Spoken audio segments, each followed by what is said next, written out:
for being here, but I know some people may not be here. Some people who are fighting for the light are not going to be here. So I'm bringing this up because I know that it's a tough question to look at and to ask and say, not everyone makes it in the end. So hypothetically speaking, what can people do if they're not going to be here, if they're not going to make it to the end? How can they help others that are? How can they provide assistance to others who are clearly destined to be here and make it through this Kali Yuga and to lead humanity to another golden era? Mm-hmm. Well, first of all, again, I have to disagree with your premise. Everyone's going to be here, but not all will be in a body. And you're actually more awake and you see more of what's here when you're actually not in a body. The body limits you to what the senses can perceive. But your soul, when you have an out-of-body experience or a near-death experience, you can be anywhere and everywhere because it's quantum interconnectedness and the soul goes wherever its thoughts go.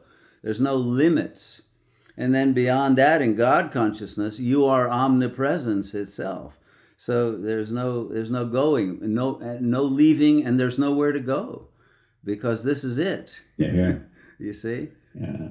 And so, but the power of awakened consciousness will necessarily create the most beautiful world for itself. And that's what's about to happen. But it has to be awakened fully first. Masa, thank you.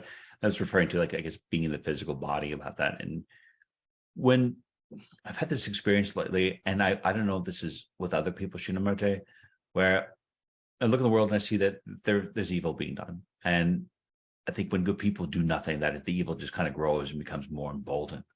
However, I have noticed that when I call out the evil, I'll push it out and I'll call it out, but then I'll get the reverberation from it. And I'll say, oh my goodness, because, the whole premise that we're all one consciousness, one being, it's like I feel the energy that I put out. And I'm sure other people who are sensitive are probably feeling it as well. So is there a guide or some ways that you can call out the evil?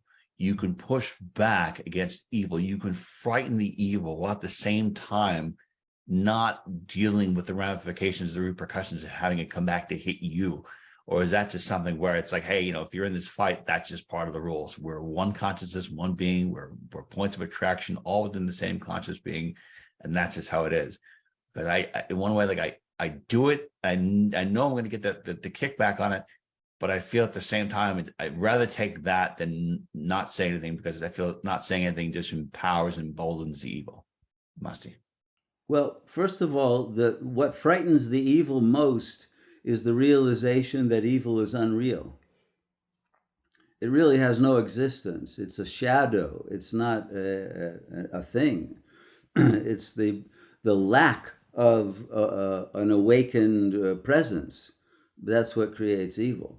It's that fall into the illusion that we're just a body rather than pure spirit that is the cause of all evil intentions. But when you get to those higher levels, you realize there is no evil, actually, because it is serving a function, a purification function. In the same way that the bacteria that eat a decomposing corpse, they get rid of it, they actually purify it.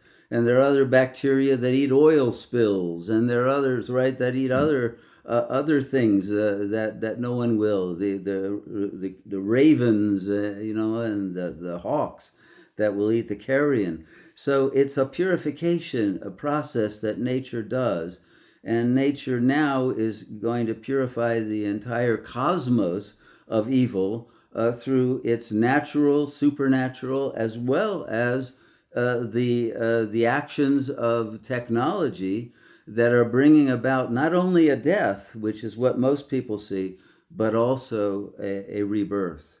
Because the evil is destroying itself. And so we don't need to resist it. We just need to not be affected by it and be out of range of its jurisdiction.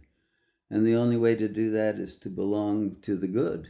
And when we do that, there's no fear of the evil, and the evil has fear of its own annihilation by that higher power.